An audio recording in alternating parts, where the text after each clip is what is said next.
আমি এমন একটি বাড়িতে দাঁড়িয়ে রয়েছি যে বাড়িটির নাম টেম্পল চেম্বার। রিচার্ড টেম্পল ব্রিটিশদের আইনজীবী, তার নামে এই বাড়িটি। 1910 সালে এই বাড়িটি তৈরি হয়েছিল।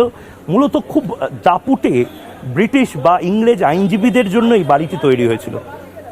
ভারতের প্রথম রেডিও ট্রান্সমিশন সেটা শুরু হয়েছিল এই টেম্পল চেম্বার থেকে 1918 সালে। সেই টেম্পলও আর নেই, সেই চেম্বারও আর নেই, কিন্তু আজ এখানে বাংলার বহু দুধে আইনজীবী বসেন, যারা অনেক সাধারণ মানুষের ভাগ্য নির্ধারণ করেন। আমার আজকের অতিথি এই টেম্পল চেম্বারে কে, আসুন।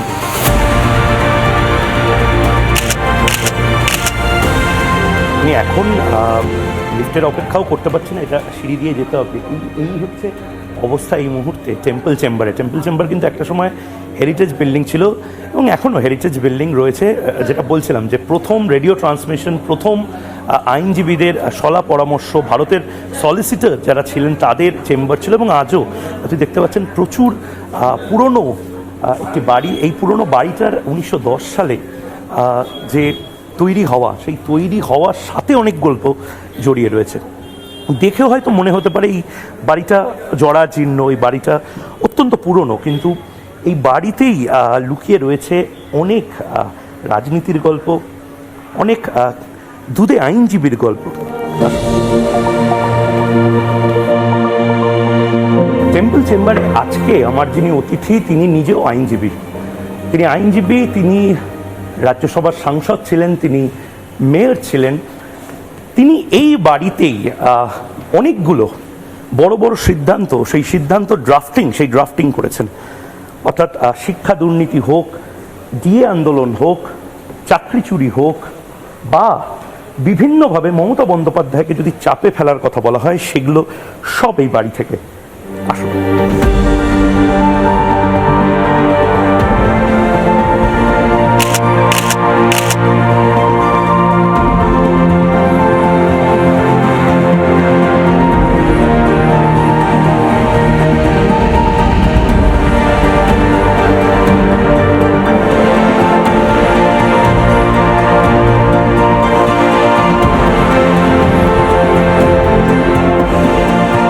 সংস্কৃতি ও রাজনীতি, তো ধর্ম আপনি তো মানেন না, আপনি বলেন আপনি নাস্তিক, আপনি সেকুলার। হিন্দু ধর্ম নিয়ে আপনি, সেই জন্যই তো আরো জানতে হবে ধর্মটা কি, কেন লোকে ধর্মে এত মোহগ্রস্ত হয়ে পড়ে। অ্যালার্জি আছে হিন্দু ধর্ম নিয়ে? সত্যি কথা বলুন। না, আমার কোনো অ্যালার্জি নেই। তাহলে আপনি গরু খাচ্ছেন রাস্তায়, তার সঙ্গে হিন্দু ধর্মের কি সম্পর্ক আছে? তাহলে আপনি গরু খাচ্ছেন রাস্তায় দাঁড়িয়ে, হিন্দু ধর্মের কি সম্পর্ক আছে?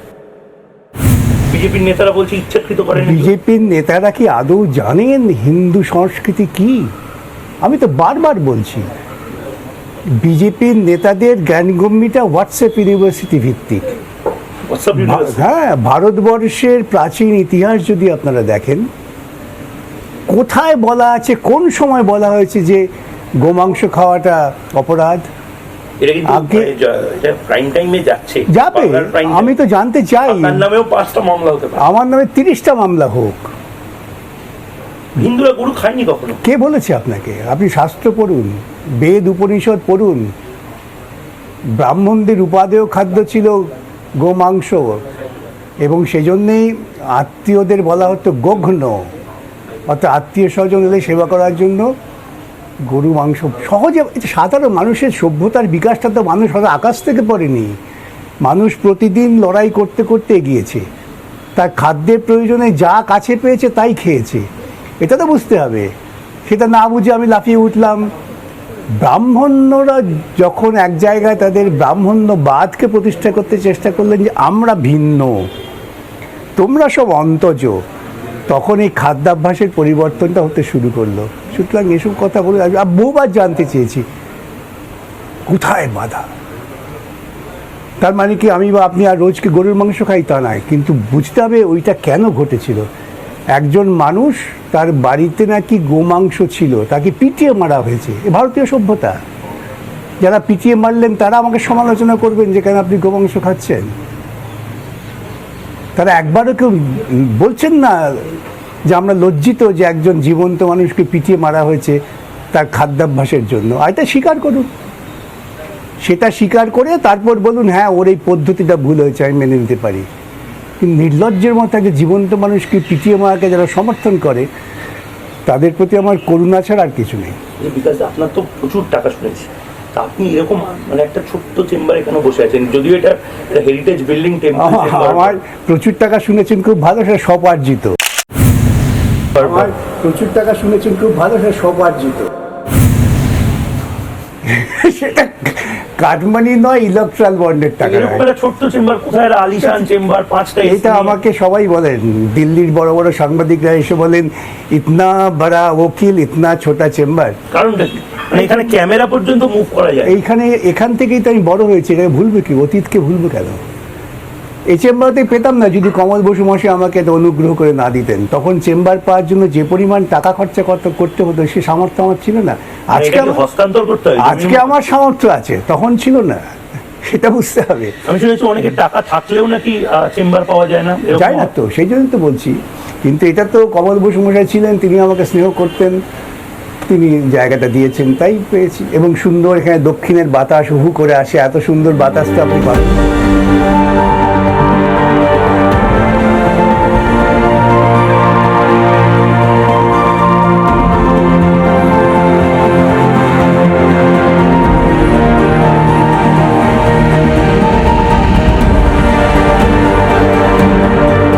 এই টেম্পল চেম্বার বাড়িটা মানে এটা মানে শঙ্করের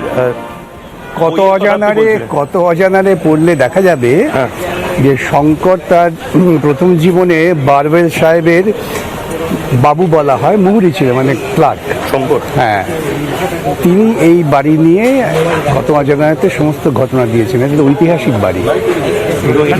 যেটা আমরা বসি, এটা হচ্ছে বিএন বাসু, ভূপেন্দ্রনাথ বাসু, যিনি কংগ্রেসের সভাপতি ছিলেন। সেই সময় কংগ্রেসের সভাপতি মানে রাষ্ট্রপতির সম্মান পেতেন। অতএব এই বাড়ির একটা ঐতিহাসিক গুরুত্ব আছে। এই জন্য এই ক্ষুদ্র হলেও এই বাড়ি থেকে আমরা কখনো সরি না। আচ্ছা, এই যে রাস্তায় নেমেছেন, আমি তো রাস্তায় আছি, আপনার অসুবিধা হচ্ছে না? আমি তো পথেই থাকি, পথের মানুষ। এই যে এই গোটা এলাকাটা, এটা তো আপনার হাতের মুঠোয়, কিন্তু এখানে চাকরি চুরি, কয়লা চুরি, গরু চুরি, এত কিছুর সিদ্ধান্ত নেওয়া হয়ে যাচ্ছে। কখনো মনে হয় যে ইচ্ছাকৃতভাবে আপনি সরকারকে চাপে ফেলছেন? এটা এই সাধারণ বোধ বুদ্ধিটা থাকা উচিত। তো মামলা করার জন্য যারা বিচার প্রার্থী তারা আসেন, উকিল তাদের হয়ে সওয়াল করে। আজকে আপনি এলেন, আপনার বিরুদ্ধে হয়তো পাল্টা কোনো মিডিয়া মামলা করে দিল যে ময়ূক রঞ্জন ঘোষ, তার বিরুদ্ধে আমার অভিযোগ আছে। আপনি এটাও বলতে পারে সিপিএম এর লোক হয়ে গেছে। ময়ূক আমার কাছে এলো, আমি তার হয়ে সওয়াল করি, এটা বোঝা উচিত। আমি কিন্তু বিচার প্রার্থী নই, আমি বিচার প্রার্থীকে সাহায্য করি।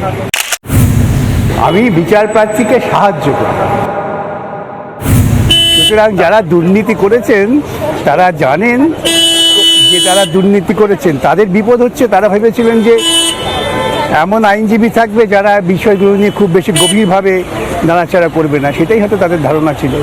সৌরভ বসু একজন পিটিশনার, আমি দেখলাম সৌরভ বসু একটা অদ্ভুত মামলা করেছে। সৌরভ দত্ত, যে বন্দে মাতরমের যে সেকেন্ড পার্টটা, সেই পার্টটা নাকি গাইলে শান্তি শৃঙ্খলা বিঘ্নিত হতো, এবং এটাতে আপনি আইনজীবী হিসেবে কাজ করেছেন। এটা একটা অত্যন্ত গুরুত্বপূর্ণ মামলা সৌরভবাবু করেছেন।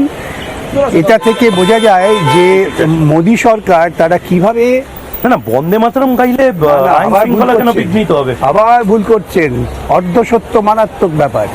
বন্দে মাতরম গাওয়ার ক্ষেত্রে কোনো বাধা নেই। যে বন্দে মাতরম রবীন্দ্রনাথ ঠাকুর ঠিক করেছিলেন কতটুকু অংশ গাইতে হবে, সেটাই গাইতে হবে। তাকে অতিরিক্ত বিভিন্ন পংক্তি যোগ করে একটা ধর্মীয় মেরুকরণ করার চেষ্টা, সেটা কোনো মতেই সমর্থনযোগ্য নয়। অত যারা বলছেন বন্দে মাতরমের বিরুদ্ধে, তারা বন্দে মাতরম কি জানেনও না, এবং বন্দে মাতরম গানটা কবে গাওয়া হয়েছিল সেই সম্পর্কে তাদের ঐতিহাসিক বোধ নেই, সেই জন্য তারা বলছে। আচ্ছা, আমরা কথা বলতে বলতে বিধানসভার দিকে চলে এলাম, বিধানসভার পেছনের গেটের দিকে। কোনোদিন কি বিধানসভার এই যে কক্ষ, সেই কক্ষে আপনি, আপনার বন্ধুরা, আপনার সহযোগীরা তারা বসার সুযোগ পাবে? 2026-এ কি পাচ্ছে? পেতে পারে, কি আছে? আপনি শুরুতেই বলে দিচ্ছেন নাও পেতে পারে। আমার দল মানে বয়সের সাথে কি আপনি স্টোইক প্র্যাগম্যাটিক হয়ে যাচ্ছেন? শুনুন, আমরা দল এই জন্য করি না যে আমরা বিধানসভায় যাব বা আমরা রাজ্যসভা লোকসভায় যাব। আমরা দল করি মানুষের মূল সমস্যা নিরসনের জন্য আন্দোলন করা নিয়ে,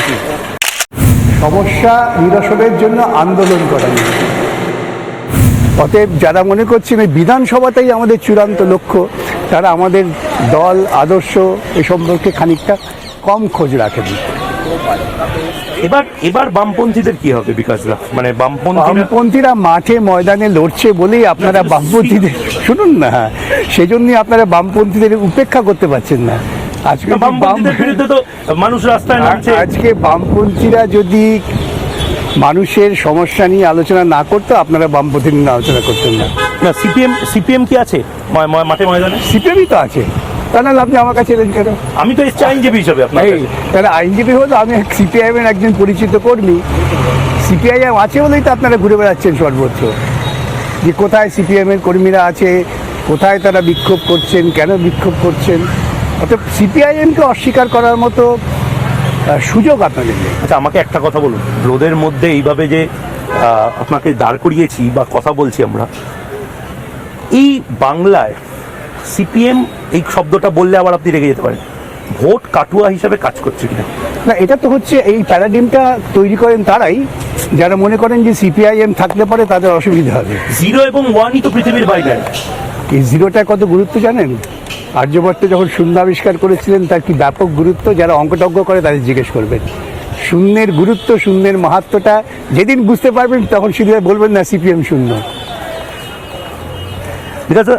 এই যে যুদ্ধ চলছে, এই এপস্টিন থেকে শুরু করে বিভিন্ন কিছু নিয়ে আপনার ফেসবুকে লেখালেখি, এই সমস্ত কিছু কি আসলে একটা শ্রেণী, অনেকে বলেন যে ডিপ স্টেটকে মদত দেওয়ার জন্য? ও আচ্ছা, ডিপ স্টেট মদত দিচ্ছে বলে মোদি বাধ্য হচ্ছেন তেল কেনবার জন্য আমেরিকার পারমিশন দিতে? না, পারমিশন কেন নেবে? আপনি ভারত সরকারকে তো দুর্বল করছেন বিভিন্ন সময়। নিচ্ছে তো, আরে ভারতবর্ষের মর্যাদা এমন জায়গায় নামিয়ে দিয়েছেন মোদি, আপনি যদি নিজে বিশ্লেষণ করেন, যতই পক্ষপাতিত থাক না কেন, আমার সার্বভৌমত্ব কোথায়? আমি আজকে মৈকর সঙ্গে কথা বলবো কি বলবো না এটা বলার জন্য যে আমাকে প্রিয়াঙ্কার অনুমতি দিতে হয়, তাহলে আমার সার্বভৌমত্ব কোথায়?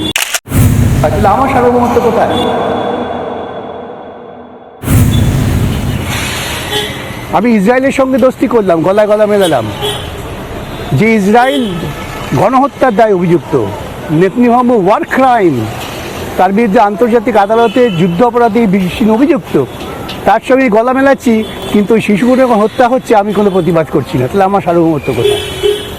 কিন্তু এগুলো আপনাদের মানে মোদী সরকারের চূড়ান্ত ব্যর্থতা যখন মানুষের সামনে আসছে, তখন তারা আতঙ্কে ডিপ স্টেটের গপ্প করছেন। আচ্ছা, 14 বছর মোদী ক্ষমতাকে ডিপ স্টেটকে কেন উন্মোচন করতে পারছেন না?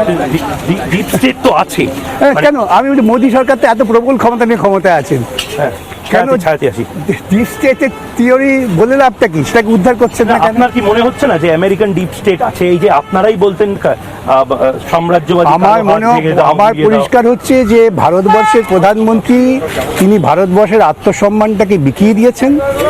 সামান্যতম আত্মসম্মান বোধ থাকলে যেখানে একজন ওয়ার ক্রিমিনাল তার সঙ্গে তিনি আঘাত করতেন না, এবং ভারতবর্ষ কার সঙ্গে ব্যবসা করবেন, কি ব্যবসা করবেন, এটা আমেরিকার ট্রাম্প ঠিক করে দিতেন না। সেটা তো করছে না। কিন্তু আমাকে আরেকটা কথা বলুন, যে এই মুহূর্তে বামপন্থীদের তো সবচেয়ে বেশি জাতীয়তাবাদী হওয়া উচিত, ন্যাশনালিস্ট হওয়া উচিত। বামপন্থীরাই সবচেয়ে বেশি মানুষের অধিকারের কথা বলছেন। জাতীয়তাবাদ মানে কোনো ধর্ম নয়, জাতীয়তাবাদ মানে হচ্ছে মানুষের মৌলিক অধিকার।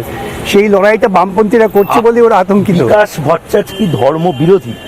আপনি ধর্মটাকে সবসময় আনেন কেন, আর নেগেটিভ ভাবে আনেন? না, এই যে ধর্মীয় অন্ধত্বকে আমি মাত্রা দিই না। ধর্মীয় অন্ধত্বটা ক্ষতিকারক, এটা বুঝতে হবে। মানুষকে যুক্তিভিত্তিক, বিজ্ঞান ভিত্তিক চিন্তা করতে হবে, সেটা ভারতবর্ষের সংবিধান। রাম মন্দির করলে পর আমার পেটের খিদে মিটবে না, সেটা মিটবে না, কিন্তু আপনি এই বাড়িটায় কি যেতে পারবেন? ওটা তো আমার কাছে অত্যন্ত গৌণ ব্যাপার, আমার কাছে মৌল ব্যাপার নয়।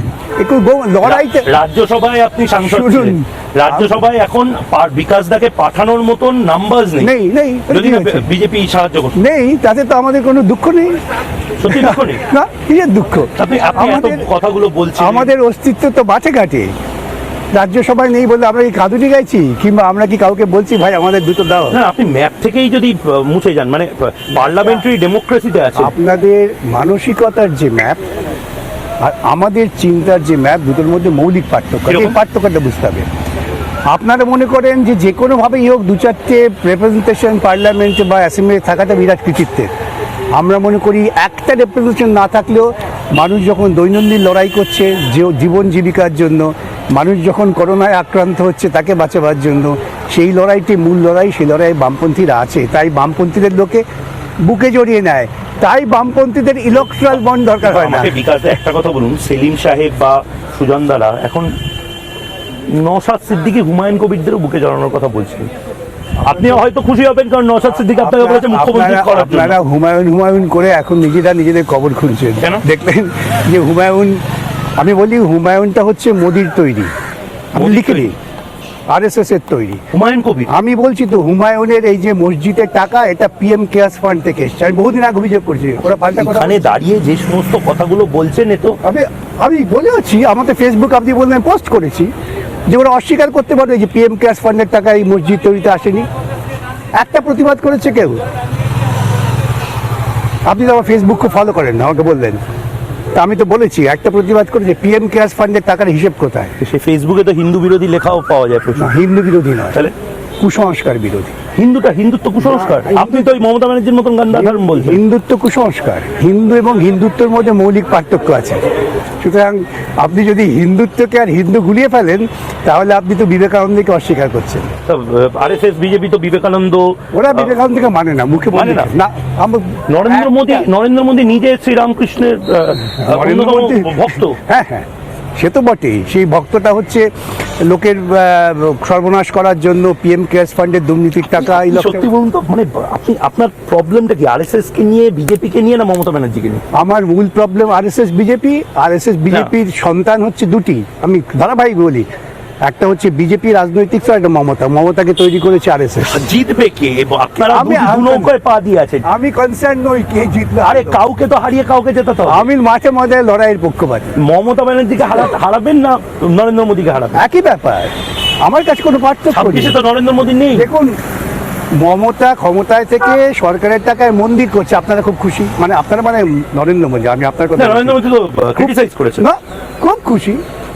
কোথায় দেখেন? আরে বাবা, কি বলছেন? রাম মন্দিরটা ফান্ডের টাকায় হয়েছে, সরকারের টাকায় মন্দির হচ্ছে, খুব খুশি অমিত শাহ এবং এরা। সরকারের টাকায় আপনাদের পুজো দেয়া হচ্ছে, ওরা খুব খুশি।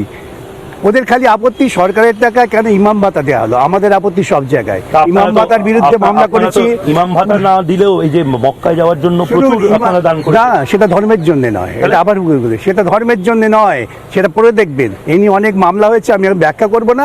সেটা পড়ে দেখবেন যে যে রিলিফটা দেওয়া হতো সেটা কি জন্য, ধর্মের জন্য নয়।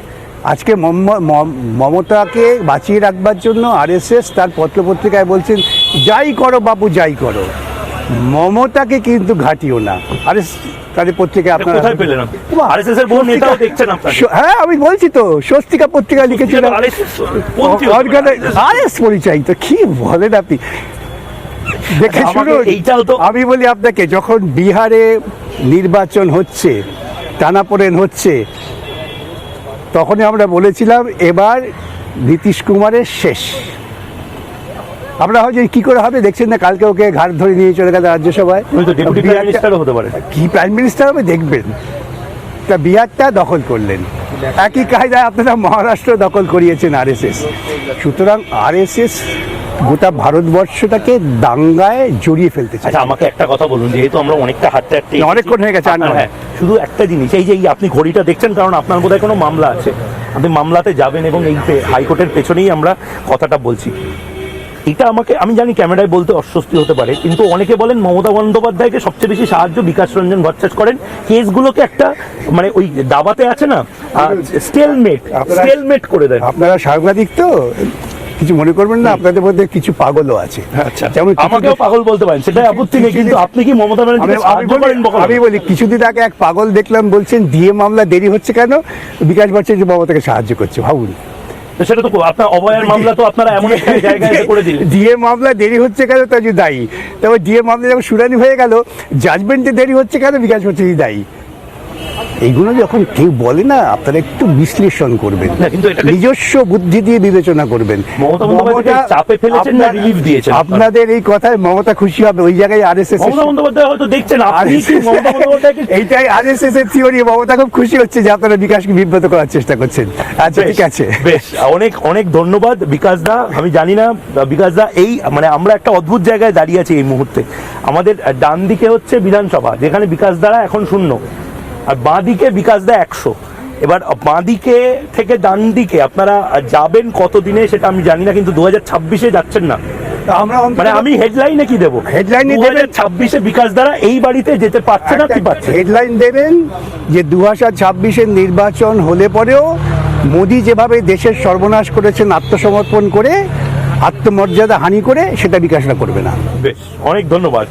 আপাতত এখানেই শেষ করছি। আবার অন্য কোনো জায়গায় গিয়ে বিকাশদার মতন হয়তো সিপিএম এর অন্য কোনো নেতার সাথে এই ভোটের পথে কথা বলবো বাংলার প্রাইম টাইমে। অনেক ধন্যবাদ। নানা ধরনের কন্টেন্ট দেখার জন্য লাইক করুন, শেয়ার করুন আমাদের ফেসবুক পেজ, সাবস্ক্রাইব করুন আমাদের ইউটিউব চ্যানেল। পাশাপাশি অন্যান্য ব্রেকিং নিউজের জন্য অবশ্যই চোখ রাখুন রিপাবলিক বাংলায়।